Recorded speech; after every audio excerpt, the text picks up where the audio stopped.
Hi everyone, my name is Caitlin and welcome to my channel. Today I'm going to be doing quite a big book haul. All these books were Christmas gifts either from my family or from myself. I'm just going to get started with what my family got me. My mom is so cute. She saw that I was reading The Idiot by Dostoevsky earlier this year and she just bought 2 books that were recommended on Amazon for people who like that book. The first book she got me was The Greatest Short Stories of Leo Tolstoy. Now, there are 35 short stories in here, and I just didn't know Tolstoy wrote short stories like that. And the majority of them I haven't heard of. Actually, the only one I heard of was How Much Land Does a Man Need? But the others, I literally haven't heard of, so I'm excited for this, and I feel like this year is going to be a Tolstoy year compared to last year, which was a Dostoevsky year, just because of the amount of Tolstoy I have now. But this is the first book she got me. Thank you, Mom. And then the second book she got me, I'm so excited about. I actually already read it. It's Heart of a Dog by Mikhail Bulgakov, not sure. But this was fantastic. This was the last book I read in 2023. I gave it 5 stars. I haven't read anything like this before. This book follows a dog named Sharik, and Sharik doesn't have an owner. He's out on the street, he's starving, and he comes across Philip Filipovich, who's a doctor who takes him into his home and into his care, and eventually turns Sharik into I guess kind of like a man-dog hybrid. Obviously, because Sharik has the heart of a dog, he wreaks havoc everywhere. And it's just so interesting. I've never read anything like this, but I really, really enjoyed it. I can't wait to read The Master and Margarita. If you haven't read this and have been wanting to, give it a go. It's just over 100 pages and it's great. Next, my brother got me 2 books, and then he let me pick out one because he got me Demons by Dostoevsky, but I already had it and read it. The one he let me pick out is The Waves by Virginia Woolf. Of course, it's the Mariner edition. I love these editions so much. They're so beautiful. So honestly, I have no idea what this is about. I just love Virginia Woolf's writing, but I'll read the back of the book so we can both find out a little more about it. Innovative and deeply poetic, The Waves is often regarded as Virginia Woolf's masterpiece.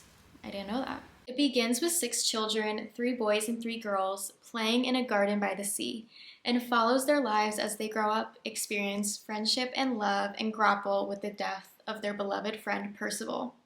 Instead of describing their outward expressions of grief, Woolf draws her characters from the inside, revealing their inner lives, their aspirations, their triumphs and regrets, their awareness of unity and isolation. I'm so excited. I've read Mrs. Dalloway and To the Lighthouse by Virginia Woolf, and her writing is so unique and so immersive and masterful, but I haven't gotten attached to any of her characters, any of her stories. So I'm hoping I'll have a different experience with The Waves.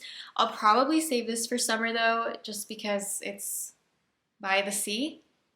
But I'm very, very excited to read this. Next, he got me Brave New World by Aldous Huxley. This has been on my TBR, but I just didn't think I'd really get around to it. So Brave New World is a dystopian novel, even though it's depicted as a utopia in the book. I know this is similar in theme to 1984, but I really don't know what this is about either, so I want to read the back. Aldous Huxley's tour de force, Brave New World, is a darkly satiric vision of a utopian future. See, I knew that. Where humans are genetically bred and pharmaceutically these are big words, oh my gosh. Where humans are genetically bred and pharmaceutically and I don't know how to say it. Pharmaceutically anesthetized. Okay, I literally can't say this word. Anesthetized. Okay, thank you, Google. Pharmaceutically anesthetized to passively serve a ruling order. A powerful work of speculative fiction that has enthralled and terrified readers for generations, it remains remarkably relevant to this day as both a warning to be heeded as we head into tomorrow and as thought-provoking, satisfying entertainment. That's Brave New World. I don't know when I'll be reading this, but now that I have it, it is higher on my TBR, and I'm really trying to read what I actually have instead of buying new books, because at this point, like, I just have so many books that I haven't read. So I'm trying to do that. I really am trying to do that. The next book my brother got me is actually a book I ordered for myself for Christmas, and I am keeping both editions. So the book in question is War and Peace. I ordered for myself this beautiful vintage classics edition of War and Peace, and I'm happy I did, just because although my brother got me this beautiful Barnes & Noble hardcover edition, let's just appreciate the book. Don't mind my nails. But this is so beautiful. But this edition, it came with like that plastic film on it and you couldn't see the inside. And, oh wait, just look. Just look, that is so beautiful, and it comes with a bookmark. It's so gorgeous. But the font is, I think, like 0.9, but the font is so tiny. I really just wouldn't be able to read almost 1,000 pages in this font. Okay, we're back. I just couldn't read 1,000 pages in this font. But I'm definitely gonna keep this as like a display piece, because this is so fun and gorgeous, and I actually love like the periwinkle purpley blue. I'm starting to think of ideas for my office to, you know, start redoing it, because right now it's literally just my childhood furniture in an empty room. I do want to make it like somewhat colorful and fun, so this is perfect. But I will be reading out of this Vintage Classics edition, which is also super beautiful. Like, look at this spine, so gorgeous. I've really been wanting to just get all of these Vintage Classics, but I already have Anna Karenina, I already have Crime and Punishment. I might get the Master and Margarita edition of this. I think it's the 50th edition. That one's also so beautiful, so I'm not sure, but I really wanted this one. And the font is kind of small too, but it's bigger than the other edition. I'm hoping to start this soon, but I do have quite a few big books that I bought and that I want to read this year. War and Peace is definitely on the list for this year, 100%. I just don't know when I'm gonna read. This has like 1,200 pages. I haven't read a book this big yet, so it's kind of intimidating. But I read Anna Karenina in like 2 weeks. I couldn't put it down. I loved it. I feel like I'll have a similar experience with War and Peace, but we'll see. Regardless, I'm really, really excited about these two editions. Next, this is on my TBR. I didn't plan to read it at all, like anytime soon. I was at Barnes & Noble. I saw this beautiful, of course, Mariner Classics edition. And it matches my aesthetic, it matches my house, so I had to buy it. It's If on a Winter's Night, a Traveler by Italo Calvino. This book is so stunning. I love the white matte cover with the metallic. It's so beautiful. I also don't know what this is about. I do know, or I think I know, that the format is different from a typical book. But I just kind of want to read the back because I honestly don't know. If on a Winter's Night, a Traveler turns out to be not one novel, but 10, each with a different plot, style, ambience, and author, and each interrupted at a moment of suspense. Together they form a labyrinth of literatures, known and unknown, alive and extinct, through which two readers, a male and a female, pursue the storylines that intrigue them and one another. So I still don't really know what this is about, but it's so pretty. It's literally so pretty. I had to buy it. And Calvino is an author I do want to get into. So here we are. I do want to read this somewhat soon though. I want to read it while it's winter, and right now there's snow on the ground. This would be perfect for right now. So I'm gonna try and read this by the end of winter, but I'll keep you updated. Another book that I want to read before winter, which I think I'm gonna read next. This is Ethan Frome by Edith Wharton, and this also has Summer in it by Edith Wharton, which I didn't know when I bought it, so I was super excited when I got it because I want to read that in the summer. And I got the Modern Library edition, so pretty.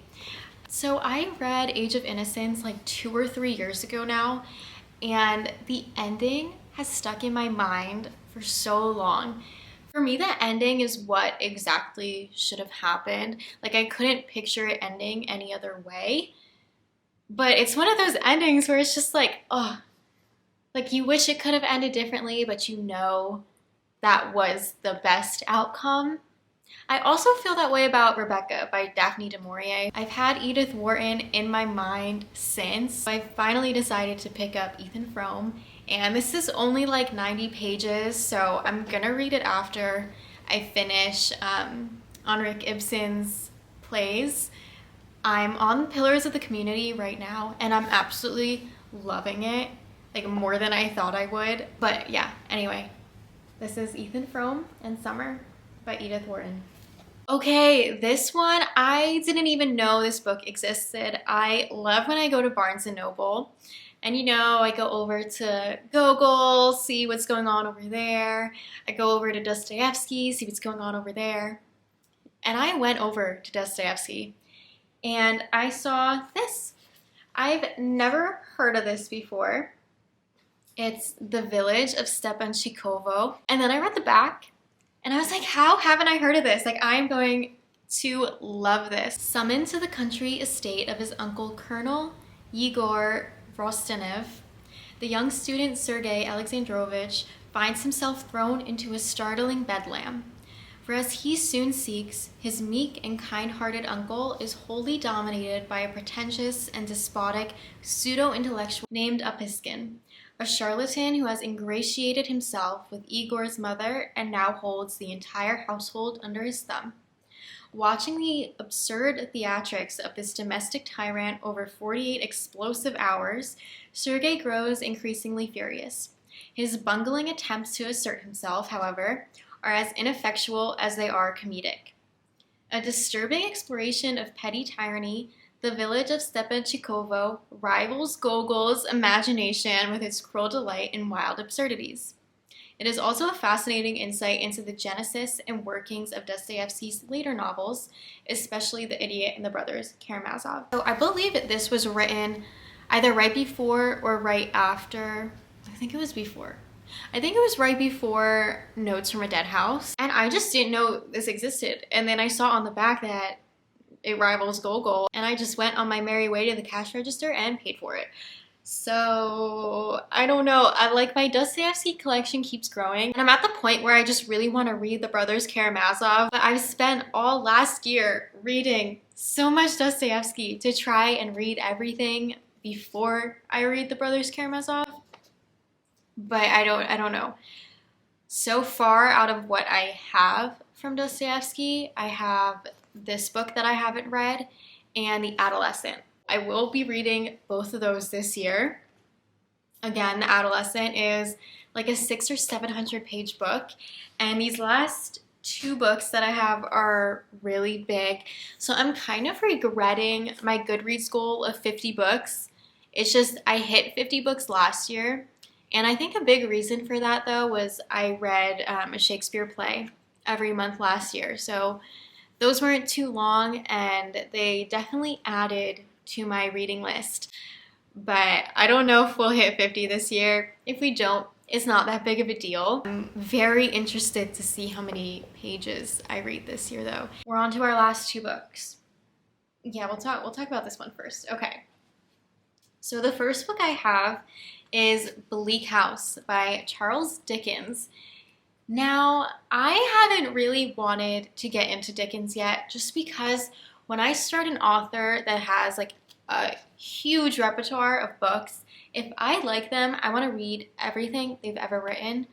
That's kind of happening right now with Toni Morrison. I just read The Bluest Eye and I'm obsessed with her. Like I just want to keep reading her. That's why I've kind of like put Dickens to the side. Also, all of his books are like absurdly large.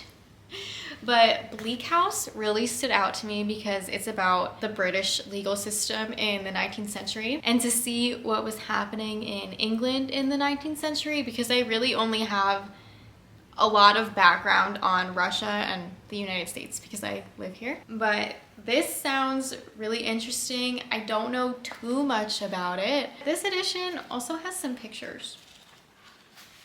Look. So that's fun. Don't know when I'll get to read this. This is also like a 1,000 page book.